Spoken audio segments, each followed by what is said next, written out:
Magandang araw sa inyo lahat. Ako po si Binibining Jane Antoinette White. At ngayon, ako po ay magpapatuloy sa pagtatalakay ng ating leksyon ngayon. So ito po ay kasunod sa kinalakay ni ni Binibining Joy kanina. So ang unang salita natin ay doon at roon. So ang mga salitang doon at roon at dito at rito ay ginagamit kung ang bagay na tinutukoy ay malayo sa nagsasalita at sa kinakausap. So ang tuntunin sa paggamit ng mga salitang ito ay mga tuntunin ding sinusunod sa paggamit ng daw at rin at raw o rin at dyan o yan. So meron po tayong mga halimbawa.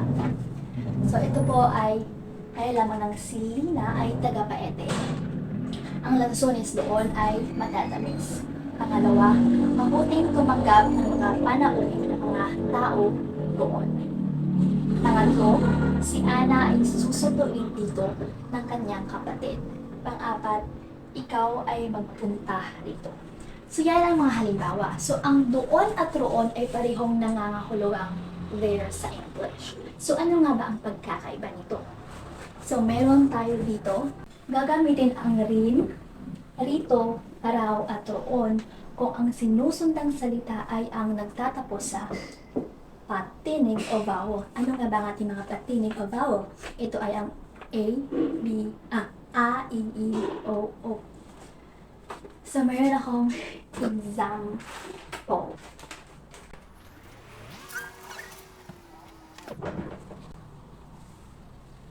Ang halimbawa ng patinig o vowel ay ito. Pumunta ka dito. At bakit rito ang nilagay nila dito? Kasi nagtatapos, ang sinusunang salita ay nagtatapos sa patinig. Nagtatapos sa A. Nagtatapos sa A. So, ang kasunod ay rito talaga dahil ang sinusundan ng rito ay nagtatapos sa patinig. Sa salitang ka na nagtatapos sa letrang A.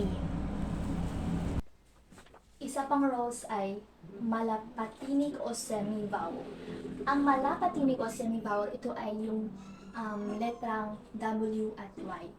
So, ang halimbawa nito ay dalhin mo ang kalabaw dito. Bakit dito? Kasi it's semi-vowel ang tawag dito. Kasi W. Kaya rito yung nilagay. So, pangalawa, yan yung gagamit natin kapag gagamit tayo ng rin, rito, raw, at roon. Kailangan natin tandaan ang mga rows na ito gaya ng patinig o vowel at malapatinig o semi-vowel. Kasunod, gagamitin ang din dito, daw, at roon kung ang sinusundang salita ay nagtatapos sa katinig o consonant. So, kung sa R, ang ato ang gibasihan is patinig o vowel, sa D naman is katinig. So, ano ba yung mga katinig? Yung mga B, C, F, S, H, ganon. So, meron akong halimbawa dito. So, malapad daw ang tulay na ito. So, bakit daw? Kasi, ang huling letra na sinusundan ay nagtatapos sa D at ang D ay katinig o consonant. Nagkakaintindihan ba tayo? So ngayon, ang pangalawang rules sa din, dito, daw at doon ay ra, re, ri, ru, raw, o ray. So, kung ang sinusundan ng salita ay may R, ay may ra, ri, ru, raw, o ray, kailangan natin gumamit ng din, sundan ng din. Kung may R, sundan ng din. Kaya ito, ang balita ko ay may tama raw. Anong susunod? Tama raw.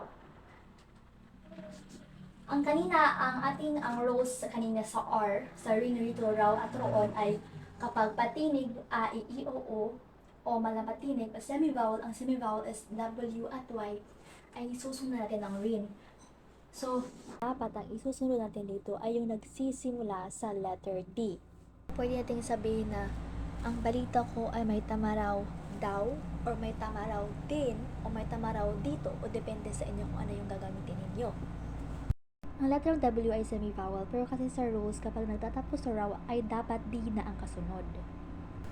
Kasi, Ang pangit naman sabihin ko, tama raw, raw. Ang balita ko may tama raw, raw. Ang balita ko may tama raw rito. So, hindi siya counted. Pwede rin may tama raw daw rito. Pwede rito. Hindi siya pwede magbalik-balik ang RR. Di pa pwede magbalik ang DDD. Kailangan RDR. D or DRDR. So, ang balita ko yung may tama raw daw rito. Gagamitin natin ang rito raw at roon kung sinusundang salita ay nagtatapos sa patinig o vowel, a, i, u, u. Wala patinig o semi-vowel which is ang letrang W at Y. Then gagamitin ang din, dito at daw at doon kung ang sinusundang salita ay nagtatapos sa katinig o consonant like B, C, H, S, Q like that. And then katinig, ra, ri, ro, ra, o ray. Kapag ang unang letra ay ray o ra, ri, kailangan sundan ng D na letra na nagsimula sa D na salita. Ang pangpito na salita ay kung at kung. So, ang salitang kung at kung ay parehong may kaugnayan sa kondisyon o pangyayari. Subalit may kaibahan sila sa paggamit. Dahil ang una ay kung. Ang kung ay ginagamit bilang pangatnig na panubali o pangkondisyonal.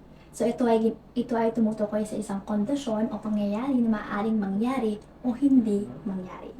So, kung meron tayong halimbawa dito, so, ang halimbawa ay matutulog na ako kung papatayin mo ang ilaw. So, kung matulog ako, kung impat yun ang suga. Kung. So, may posibilidad nga mahitabo siya o dili. Pwedeng mahitabo kung palngon ang suga. Pero kung dili mahitabo, kung dili palngon ang suga. So, pangalawa, kung. Kung sa kabilang banda ay isang panghalip panao tumutukoy sa akin o ako, ko, ito ay ginagamit upang ipakita ang pag-aari o kaugnayan sa isang bagay. Gaya naman ng ating halimbawa dito, nabasa ang binili kong aklat. So, the book I bought got wet. So, kung is yung pag-aari, yung pagtumutukoy sa pag-aari ng isang tao. So, ang akong gipalit na libro is nabasa.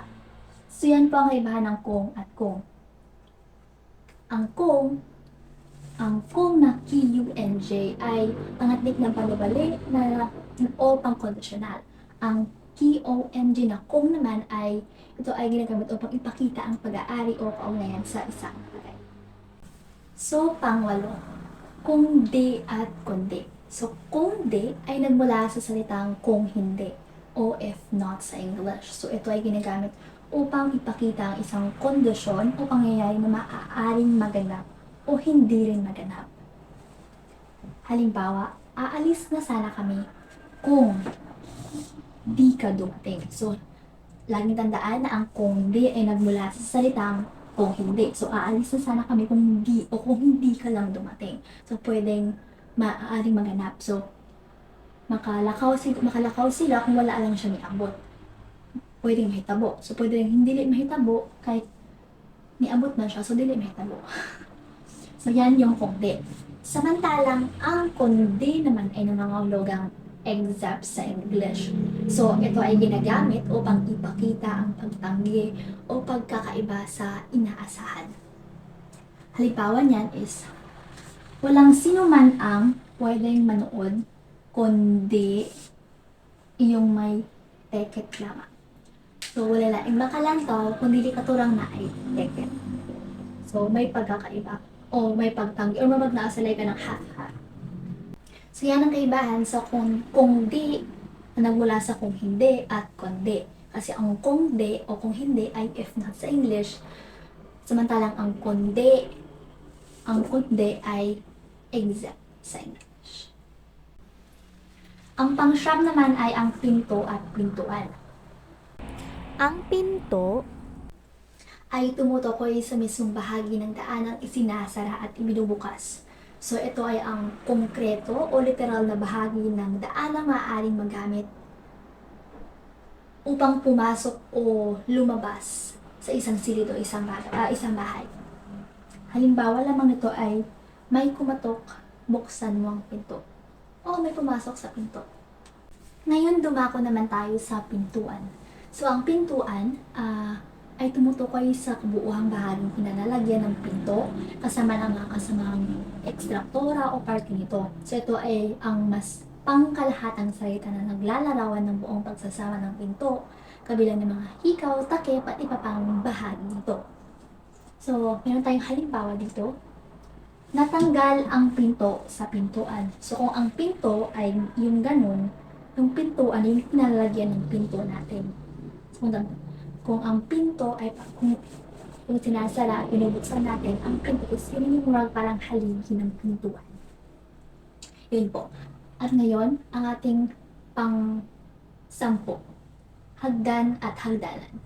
Ang hagdan ay tumutukoy sa mismong mga baitang o steps na inaakyatan at binababaan ng tao.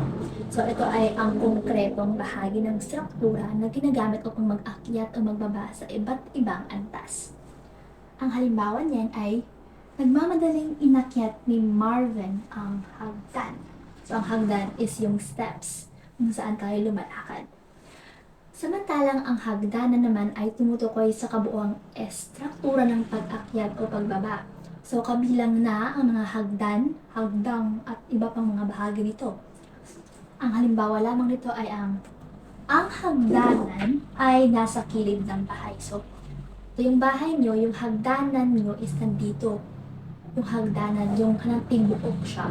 Kung ang hagdan is steps na, ang hagdan is pinatong mga bongbong, mga rails. So, ito ang mas pangkalahatang konsepto, yung ating hagdanan.